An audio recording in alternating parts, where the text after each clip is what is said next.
This nugget concludes our series of 2 nuggets focused on project time management. This nugget, which focuses on project schedule management, is focused on schedule control, ensuring that we understand what a good, solid, effective schedule is, ensuring we understand what the appropriate measures are in place to have good schedule management in place, and putting the actual processes in place to track status, to understand how the team is doing, and to proactively move forward, making changes to the project schedule week in, week out during the delivery of the project to ensure we always know what the current schedule is, what the current forecast end date for the project is, and that we're taking the appropriate actions to ensure the project delivers on time. One of the most effective things you can do as a project manager to effectively manage your plan is to manage the critical path. What's the critical path? The critical path is the path through your project. I've shown here a dependency diagram again that has the longest duration, or that effectively determines the end date for your project. So we see we have 3 paths through our project. We have a path of 1, 2, 5, and 6, which has a duration of 12.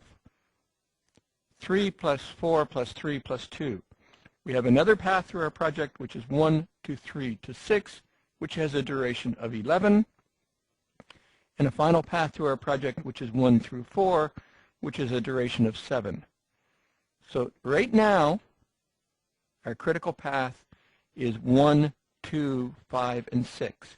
Any change to the duration, any change to the schedule for tasks 1, 2, 5, or 6 will have an impact on our current end date.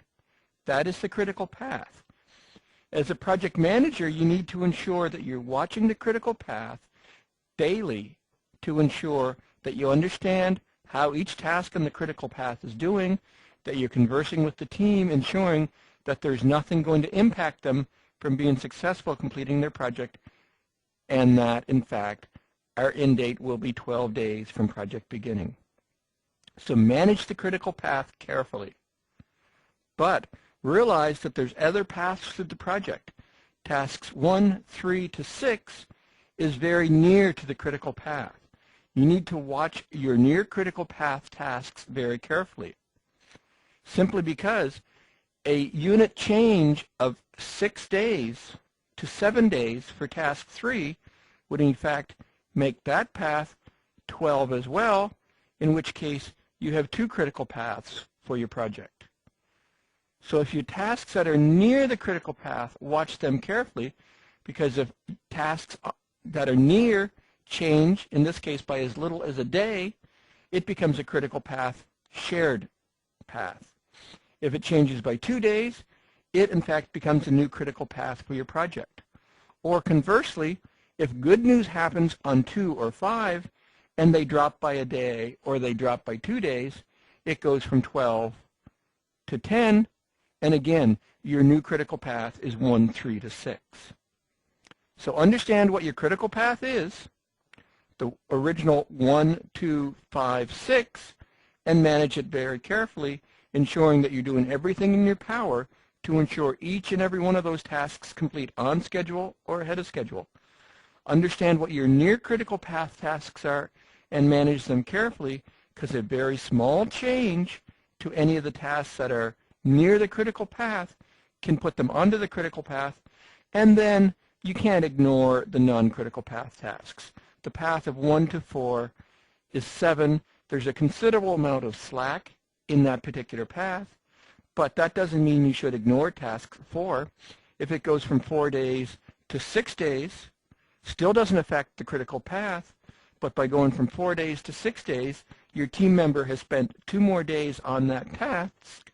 Therefore, the cost for that task will have gone up by the value of 2 days. Therefore, the total budget for your project will go up as well. So critical path is a most effective tool that you have to ensure that you're going to meet your project end date. Understand your critical path, manage the critical path.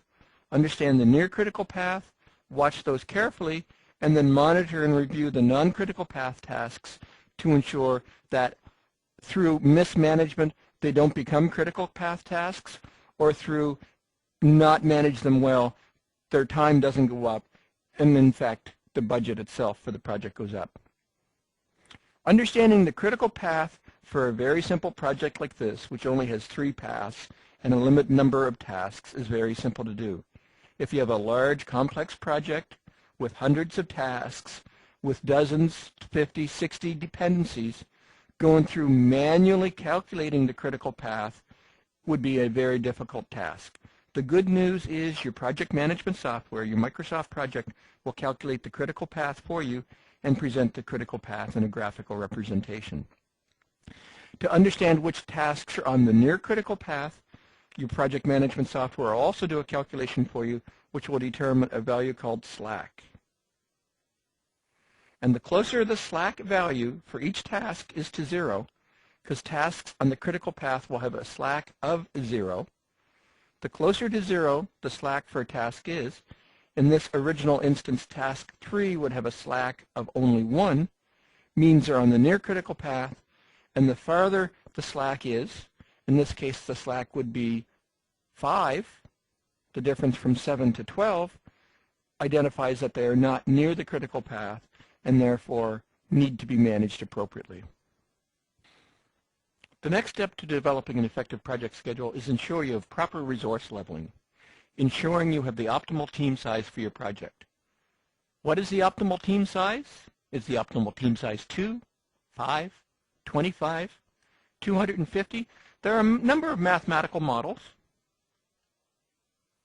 The COCOMO model, which is a well-published estimating guide, has a number of models, mathematical models, that based on duration will help you determine what the optimal project duration will be, or actually effort will help you determine duration, as well as effort will help you determine optimal team size.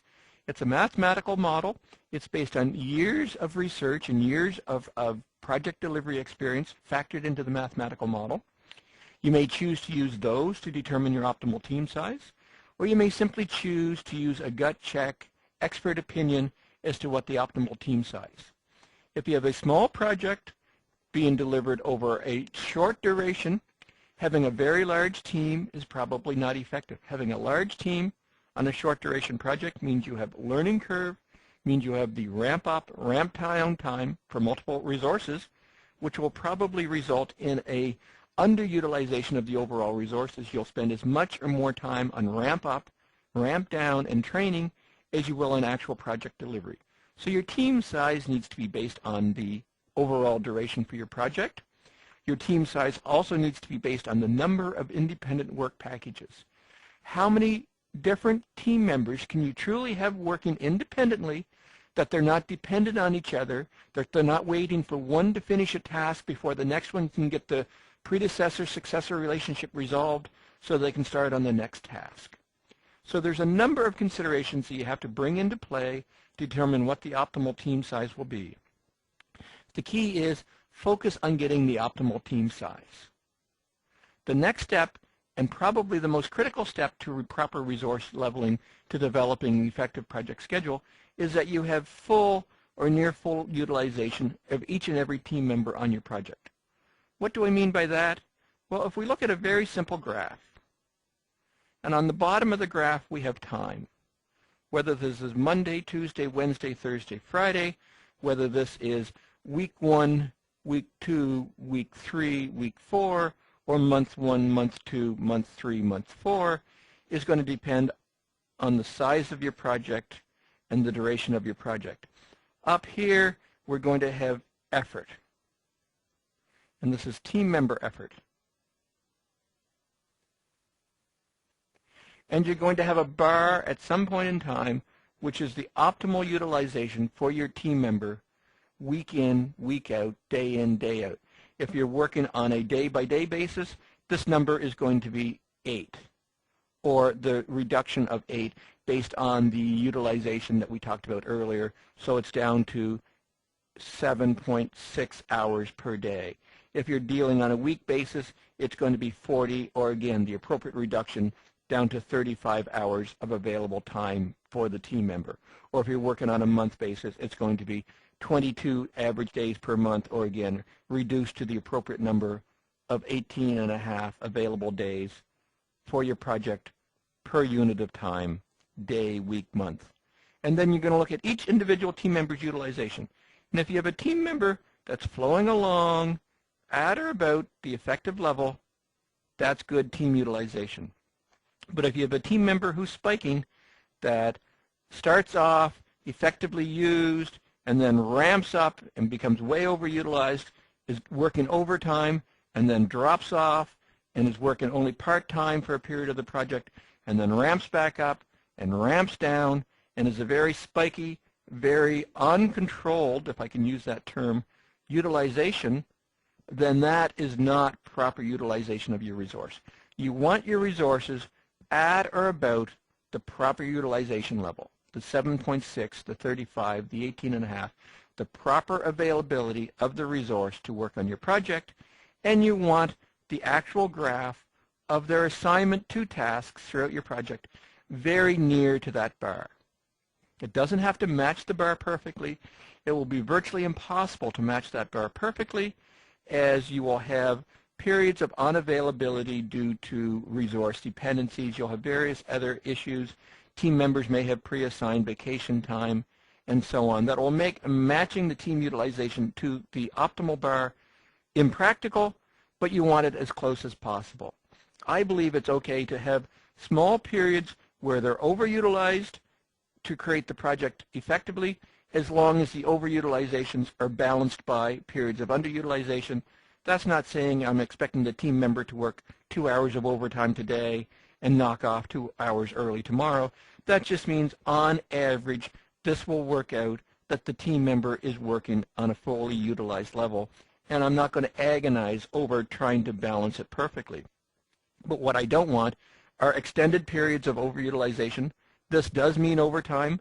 You should not be building overtime into your project plan. And this means unavailable time. The team member is sitting at their desk, twiddling their thumbs, waiting for work to arrive, waiting for a predecessor task to complete so that they can start their next task. Unproductive use of time, going to consume project budget, and can be demoralizing and very disruptive to overall team spirit. If they see a team member sitting there playing solitaire on their PC, twiddling their thumbs, talking on their phone, interacting with other team members who are busy, this can be very demoralizing and not effective team utilization. So again, focus on full utilization. Try to get your team members to that bar or as close to that bar as possible, and ensure that you have an optimal team size based on the duration of your project, based on the number of interdependencies on your project schedule, to eliminate these periods of underutilization. And if you follow all of these principles, you'll have a good, solid project schedule that will deliver the project in the optimal time frame available. Once you have an effective schedule defined for your project, the next step is to manage it, to control it, to keep it current, to keep it accurate, to keep it reflective of the current project status. The only way to do that is to effectively, diligently manage the progress on each and every task on the project. The only way to do that is to get weekly status from each team member. And on that weekly status from each team member, you want to know by task, how much time this week, and how much to go.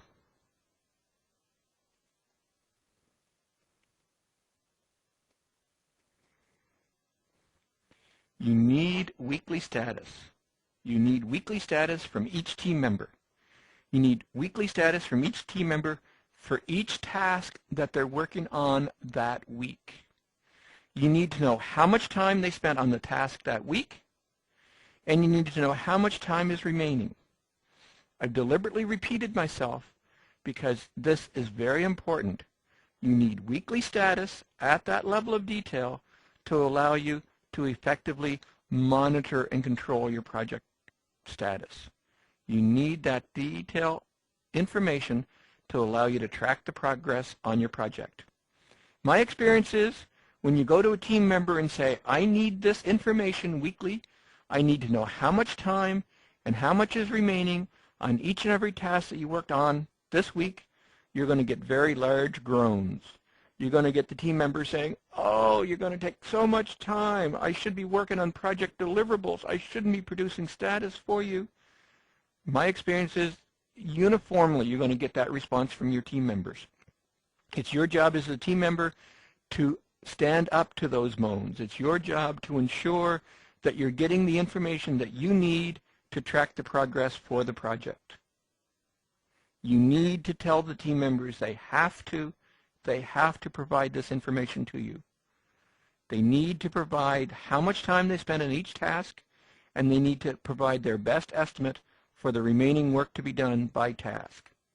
Team members are going to say, but this is going to take hours of time. You're going to take 4 or 5 hours out of my work week just to provide your weekly status report. And unfortunately, the first week they do your status, it probably will take them hours of time to produce that detailed weekly status report. They're going to sit there, they're going to scratch their head, and they're going to say, I don't remember how much time I spent on Monday. I don't remember what I was working on Monday. I'm not sure I remember Monday. It's going to take a while for that first weekly status report at the level of detail that you need to be produced. The second week is going to be a little better. It's not going to take many hours. It may take an hour. The third week, it may take an hour again, but by the fourth or fifth week, it's down to taking a reasonable amount of time. They're going to produce the weekly status report for you in 15 to 20 minutes. I've been producing weekly status reports in my career for over 20 years. I can produce a weekly status report at this level of detail in approximately 5 minutes. At the end of every day, I take a minute and I jog down in my timer, in my Outlook, exactly what I worked on and how much time I spent on each task. At the end of the week, I simply go through my Outlook, consolidate those 5 pieces of information, scratch my head and say, how much time do I think is remaining on each of these tasks? And I have my weekly status report done at the appropriate level of detail in 5 to 10 minutes. But it takes experience. It takes discipline. It's going to take some time for your team members to get to that level of discipline where they can produce the weekly status report at the required level of detail in 5 to 10 minutes. But you have to insist on it. Without those facts, without that level of detail, you can't effectively manage the project. And when I say facts, I mean facts. You want to know the actual time, the actual remaining. But you don't need it to the second. You don't need it to the minute. You don't need it to the quarter hour. You probably don't need it to the half hour. If they simply tell you they spent 6 hours on task A and 8 hours on task B and 12 hours on task C, that's detailed enough. That is factual enough. You don't need to know that it's 12 hours, 6 minutes, and 32 seconds. So you don't want them agonizing over the minutes and the quarter hours. Provide the details at the rounded hour, and it's close enough. That, again, helps accelerate the time if they know that you're happy with hours and that the hours are absolutely based on the best facts they have at hand. It's close enough. So insist on weekly status, insist on how much time per week, insist on how much time remaining per task at an hour level, not at a quarter or a half hour level, and within 2 to 3 weeks, the moaning and groaning will stop, and within 2 to 3 weeks, you will be getting the information that you need to track the progress on your project.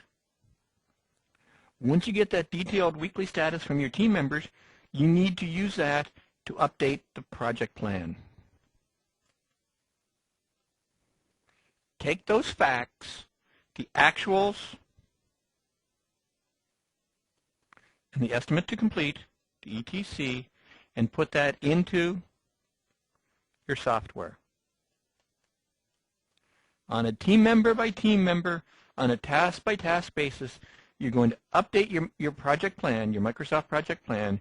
You're going to put the actuals and the remaining estimate to complete into the plan, and you're going to allow the plan to recalculate what your project dates are. It's going to recalculate when each milestone is going to complete, and it's going to recalculate what your new project finish date is going to be. You need to be prepared that when you take the facts and you update the project plan, that the results may not be exactly what you want. When you take the facts and you allow the team members to give you revised ETCs, and these revised ETCs are based on what they honestly believe is going to take them to complete their task, it may change the project finish date. But that's what schedule control is all about.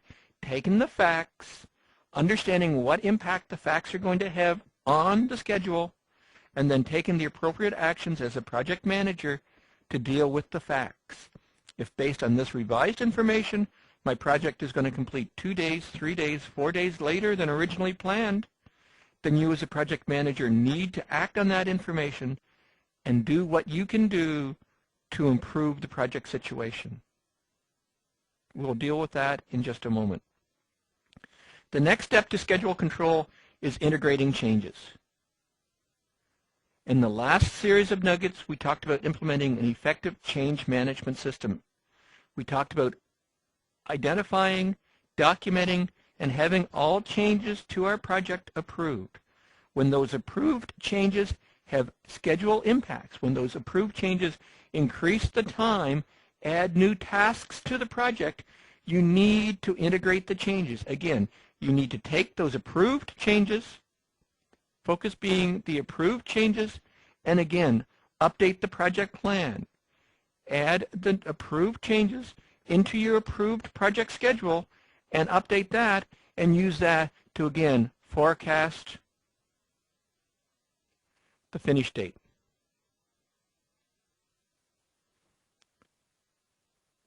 You need to take all of the information you have at hand based on the actual facts that you have at hand for week 1, week 2, week 12, week 25 of your project, and manage the facts that you have at hand based on the actuals you have from your team, based on the integrated and approved changes from the project change management system.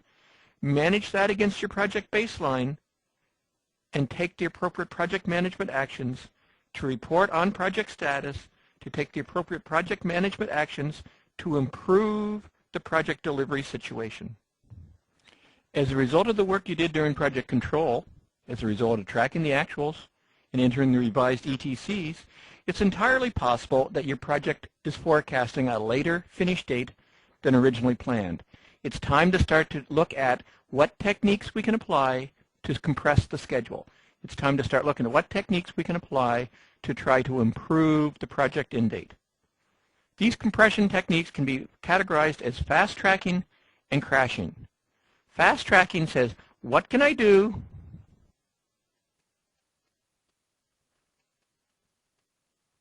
to do it faster? So what can you do to do it faster? Can you change dependencies? If you look at the various dependencies you have in your network, if you say that C is dependent on B and E is dependent on D, are those in fact true mandatory dependencies? Again, when we were originally setting up the dependencies, I told you to focus on mandatory dependencies, but are they true mandatory dependencies? Based on the additional information that you have at hand now that your project is well into delivery mode, are these in fact true dependencies, or can I remove some of the dependencies? And if in fact they are still true dependencies, maybe you can introduce lags. Maybe it will be possible to start D 3 or 4 or 5 days earlier than C was originally scheduled to complete. So you're going to look at what you can do to fast track. You're going to look at what you can do to do it faster. You're going to look at changing the dependencies, removing dependencies, or adding lag times, or lead times rather, to the dependency network to allow some tasks to start faster. Another thing you can look to do to fast track, can you add resources? If you add extra resources to your project and reassign some tasks to the new resources, does that improve the project delivery end date?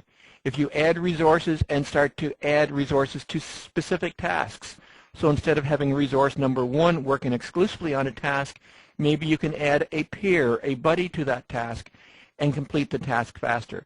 Adding resources does not always improve the project delivery situation. Sometimes adding resources will actually change the end date in an unfavorable direction because of the amount of extra interaction, because of extra dependencies. So again, techniques for fast tracking, changing dependencies, adding lead times to dependencies, adding resources may be an effective way to do schedule compression, but doesn't always result in success. Crashing, what can you do to change the environment? Can I add more tools? If I add some productivity tools, if I change the environment within which my team is working, can they do things faster? Adding tools may in fact be a great way to crash the project, but what is the learning curve for the tools? The second I implement the tools into my project, will I in fact get schedule compression, or will there be a learning curve? Will my team get over the learning curve fast enough to achieve the benefits for the tools? Can I in fact change the estimates? And I'm not talking about changing the ETCs that the team member provided, but if you look further out into the project, if you look at tasks that haven't been started, based on the history the project is having, based on the history of success your team members are having, is it realistic to change some estimates of some future tasks? But do this honestly. Do this. I truly, honestly believe that if I reduce the estimate for these future tasks, this reduced, revised estimate is in fact the likely estimate that will be produced, as opposed to just blindly changing the estimates now to produce a more favorable finish date, only to have the estimates rechanged by the team members when they're working on the tasks through the revised ETCs back to the original date, back to possibly even a more pessimistic finish date. So as you're delivering your project and you're encountering project delivery challenges, you need to look at schedule compression. You need to look at fast tracking. What can I do to do it faster? You'll need to look at crashing. What can I do to change the environment? Can I add tools? Can I change the way the project is being delivered? Can I, in fact, change estimates? The key to looking at schedule compression, the key to looking at fast tracking and crashing, is it needs to focus on critical path tasks.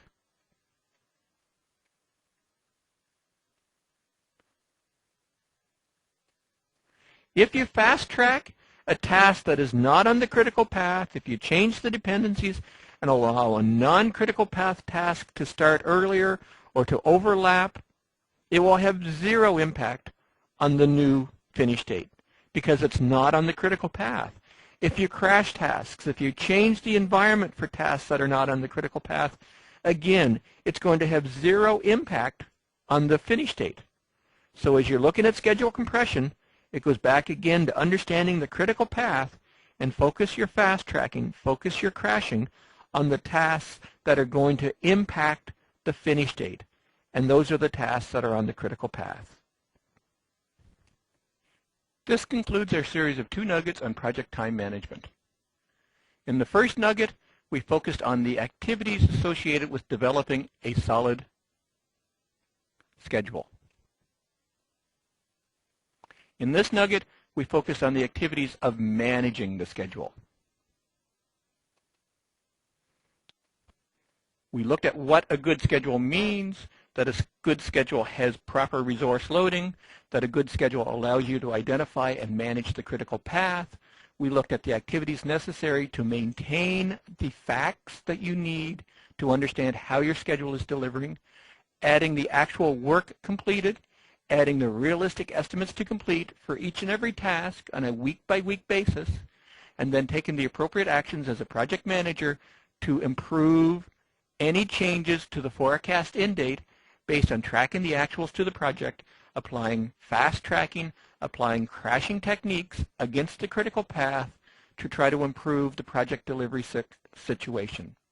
It's important to realize that as you apply schedule compression techniques, fast tracking and crashing, you are most likely increasing the risk of overall project delivery. Your original plan is probably the best strategy for successful project delivery. But as the facts are entered in, as the project is beginning to suffer schedule slippage, you may need to increase the risk by adding in these aggressive techniques for fast tracking, for crashing to try to maintain the original scheduled date.